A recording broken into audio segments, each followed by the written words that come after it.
Student, তো আজকে আমি পড়াবো ভৌত বিজ্ঞানের একটি চ্যাপ্টার তাপ। তাহলে সময় না নষ্ট করে শুরু করা যাক। বোর্ডটাকে ফলো করো, আর বোর্ডে যেগুলো লিখিয়েছি তোমরা স্ক্রিনশট নিয়ে নিতে পারো অথবা তোমরা খাতায় লিখেও নিতে পারো। এই কোশ্চেনগুলো খুব ইম্পর্টেন্ট। তাপ কি? তাপ হলো এক প্রকার শক্তি যা কোনো বস্তুর অবস্থার পরিবর্তন করে। মানে বাইরে থেকে কোনো বস্তুতে আমি যদি তাপ প্রয়োগ করি, সেই বস্তুটা কি করছে, তার অবস্থার পরিবর্তন করছে। কিভাবে? যদি একটা উদাহরণ ধরি, একটা বরফ, সেটা একটা বস্তু। বরফকে যদি একটা নির্দিষ্ট পরিমাণে তাপ দেওয়া যায়, সেই বরফটা কি তরলে পরিণত হয়, তাহলে সে তার অবস্থার পরিবর্তন করছে, কঠিন থেকে তরলে পরিবর্তন হচ্ছে। তাহলে তার জন্য বলছে তাপ হলো এক প্রকার শক্তি যা কোনো বস্তুর অবস্থার পরিবর্তন করে। আচ্ছা, এবার গলন কাকে বলে? 2 নম্বর, যে পদ্ধতিতে তাপ প্রয়োগের ফলে কোনো কঠিন পদার্থ গলে তরলে পরিণত হওয়াকে গলন বলে। তাহলে কি বলছে? আমরা যে প্রক্রিয়াতে তাপ প্রয়োগ করছি, যার ফলে একটা বরফ গলে তরলে পরিণত হচ্ছে, জলে পরিণত হচ্ছে, তাহলে সেই পদ্ধতিকেই আমরা কি বলছি? গলন। গলনাঙ্ক কাকে বলছে? যে নির্দিষ্ট তাপমাত্রায় ও চাপে কঠিন পদার্থ গলে তরলে পরিণত হওয়ায় ঘটনাকে, সেই তাপমাত্রাকে গলনাঙ্ক বলে। মানে কি বলছে?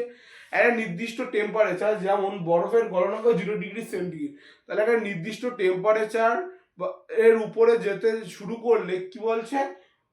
কঠিনটা গলে তরলে পরিণত হচ্ছে। যেমন বরফ একটা 0°C উষ্ণতা থেকে তার গলনাঙ্ক শুরু হয়, স্টার্ট হয় গলন। যত উপরের দিকে যাব, বরফটা তত তাড়াতাড়ি গলতে শুরু করবে। তাহলে যে নির্দিষ্ট তাপমাত্রায় এবং চাপে কঠিন পদার্থ গলে জলে পরিণত হলে, সেই তাপমাত্রাকে কি বলছি? ওই পদার্থের গলনাঙ্ক। তাহলে সেই তাপমাত্রা, যেই তাপমাত্রায় বরফটা গলতে শুরু করলো, সেই তাপমাত্রাকে কি বলবো? ওই বস্তুটা বা কঠিনের গলনাঙ্ক। যেমন বরফের গলনাঙ্ক কত? 0°C। আচ্ছা, এবার স্ফুটন কাকে বলছে? যে পদ্ধতিতে তাপ প্রয়োগের ফলে তরল পদার্থ বাষ্পে পরিণত হয়। মানে আমরা একটা নির্দিষ্ট টেম্পারেচারে কোনো তরলকে যদি ফুটাতে থাকি, তাহলে সেটা আস্তে আস্তে কি বাষ্পে পরিণত হচ্ছে। তাহলে যে পদ্ধতিতে এই কাজটা করা হচ্ছে তাকে কি বলছে? স্ফুটন। স্ফুটনাঙ্ক কি? না, যে তাপমাত্রায় ওই তরলটা বাষ্পে পরিণত হওয়া শুরু করলো বা বাষ্পে হলো, সেই তাপমাত্রাটাকে কি বলছি? ওই তরলের স্ফুটনাঙ্ক। তাহলে যে নির্দিষ্ট তাপমাত্রায় তরল পদার্থ বাষ্পে পরিণত হয়, সেই তাপমাত্রাকে ওই পদার্থের স্ফুটনাঙ্ক বলে। যেমন জলের স্ফুটনাঙ্ক কত? 100°C। মানে জলকে যদি আমি ফোটাতে শুরু করি, 100°তে আসার সময় থেকেই শুরু হবে, দেখবো জলটা বাষ্পে পরিণত হচ্ছে। আরো যখন বাড়াবো, জলটা একবারে বাষ্পে পরিণত হতে থাকবে।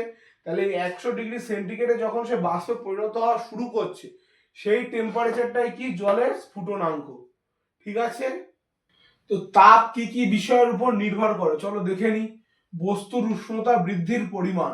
উষ্ণতা যত বৃদ্ধি হবে বস্তুর, তাহলে ততটা বেশি তাপ প্রয়োজন হবে। তাহলে তাপ কি কিসের উপর নির্ভরশীল? বস্তুর উষ্ণতা বৃদ্ধির পরিমাণ। আর কি? বস্তুর ভর। বস্তুর ভর যত বেশি হবে, বস্তুটা যত বড় হবে, তাহলে তার উপর বেশি তাপ প্রয়োগ করতে হবে। তাহলে তাপ কিসের উপর নির্ভরশীল?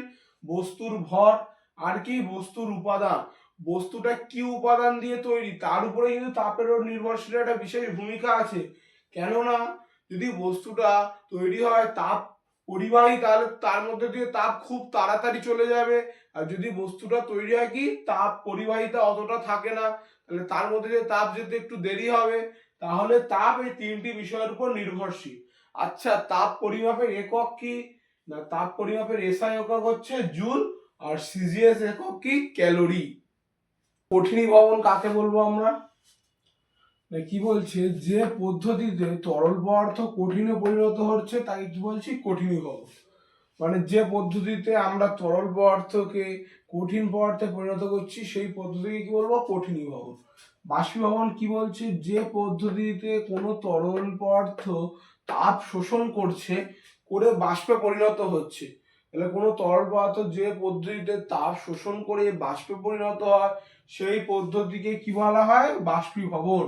বাষ্পীভবন। আর তাহলে তো তোমাদের মনে প্রশ্ন আসতেই পারে, স্যার তাহলে বাষ্পীভবন আর স্ফুটন তো একই প্রক্রিয়া?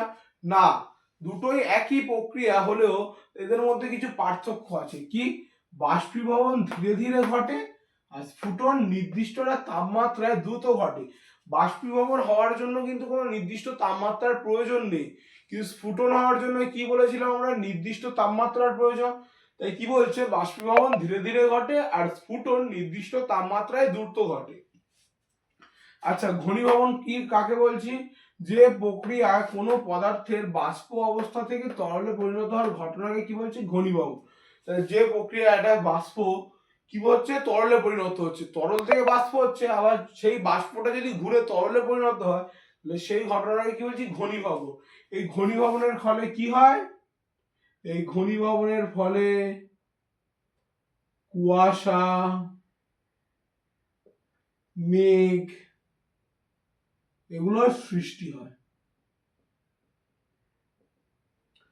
আচ্ছা, আরেকটা কথা হচ্ছে যে কোনো পদার্থের যদি অবস্থার পরিবর্তন হয় তাহলে তার আয়তন বৃদ্ধি পায়। কিরকম উদাহরণ দিই, যদি একটা জলকে তুমি বরফে পরিণত করছো,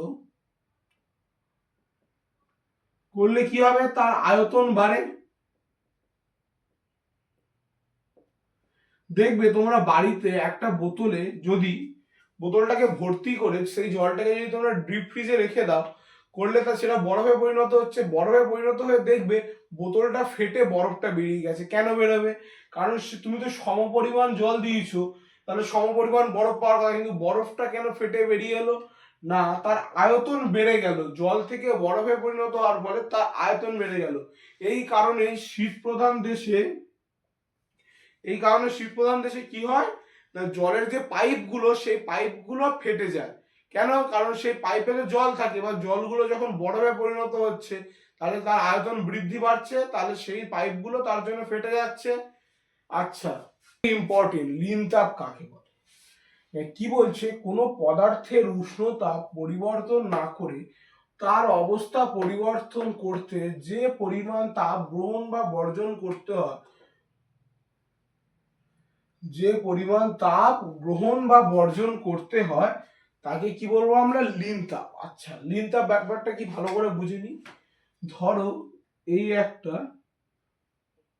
জল আছে, ঠিক আছে, এটা ধরো একটা জল, এই জলটাকে এমন একটা তাপ দিতে হবে যে তাপটা পেলে এই জলটা কি পরিণত হবে, একটা বরফে। এই ধরো এটা একটা বরফ, তাহলে এমন একটা তাপ দিচ্ছি যেই তাপটা পেলে এই জলের যে টেম্পারেচারটা ছিল সেই টেম্পারেচারটা সেমই হবে, যে টেম্পারেচারটা ছিল, ধরো এটা 0 ডিগ্রি সেন্টিগ্রেড উষ্ণতার জল, তাহলে এই বরফটাকেও কি হতে হবে না, 0 ডিগ্রি সেন্টিগ্রেড উষ্ণতারই বরফ হতে হবে। তাহলে এখানটা আমরা কি করলাম না, এমন একটা তাপ দিলাম যে তাপটা দেওয়ার ফলে জলের উষ্ণতার কিন্তু পরিবর্তন হলো না, কিন্তু তার অবস্থার পরিবর্তন হলো। এটা তো একটা লিকুইড ছিল, লিকুইড, সেই লিকুইডটা থেকে সে কি হয়ে গেল, একটা সলিড মেটেরিয়ালে পরিণত হলো, একটা কঠিন পদার্থে পরিণত হলো, কিন্তু তার উষ্ণতার কোনো পরিবর্তন হলো না। তাহলে বলছে কি, যে পদার্থের যে উষ্ণতা প্রয়োগ করলে, যে তাপ প্রয়োগ করলে তার উষ্ণতার কোনো পরিবর্তন হয় না, কিন্তু তার অবস্থার পরিবর্তন হয়, তাহলে সেই বাইরে থেকে গৃহীত বা বর্জিত তাপকে কি বলবো আমরা, লিন তাপ। কি বলবো আমরা, লিন তাপ। আচ্ছা, পরীক্ষায় যে কোশ্চেনটা সবসময় আসে সেই ইম্পর্টেন্ট কোশ্চেনটা দেখে নি, বরফ গলনের লিন তাপ 80 ক্যালোরি/গ্রাম বলতে কি বোঝো। আচ্ছা, কি বলবে তাহলে তোমরা, যে 0 ডিগ্রি সেন্টিগ্রেড উষ্ণতার 1 গ্রাম বিশুদ্ধ বরফকে 0 ডিগ্রি সেন্টিগ্রেড উষ্ণতার 1 গ্রাম বিশুদ্ধ জলে পরিণত করতে 80 ক্যালোরি তাপের প্রয়োজন। মানে বরফটা যে 0 ডিগ্রি সেন্টিগ্রেড উষ্ণতার বরফ ছিল সেটার কিন্তু অবস্থার পরিবর্তন করলাম, উষ্ণতার কিন্তু পরিবর্তন করলাম না, যে জলটা পাচ্ছি সেটাও 0 ডিগ্রি সেন্টিগ্রেড উষ্ণতার 1 গ্রামই জল হতে হবে, তাহলে পরিণত করতে 80 ক্যালোরি তাপের প্রয়োজন।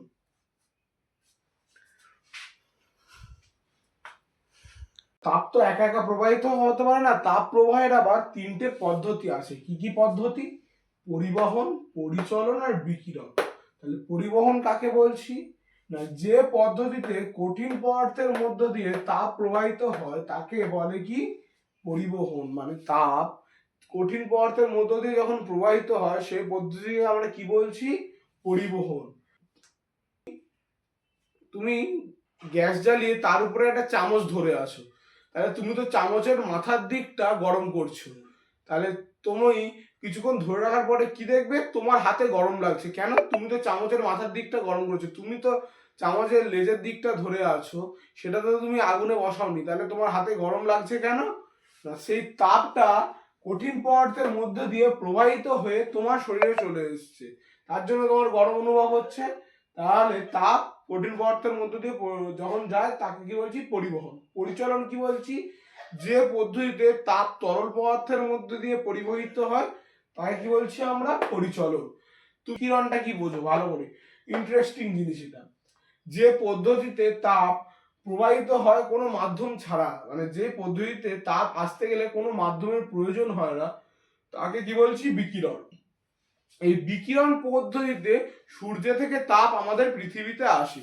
তাহলে আমরা জানি তো সূর্য থেকে তাপ আমাদের পৃথিবীতে বিকিরণ পদ্ধতিতে আসে। তাহলে আশা করি তাপের চ্যাপ্টার রিলেটেড যতগুলো কোশ্চেন তোমাদের বোঝাতে পেরেছি। আজকের মতো এইটুকু।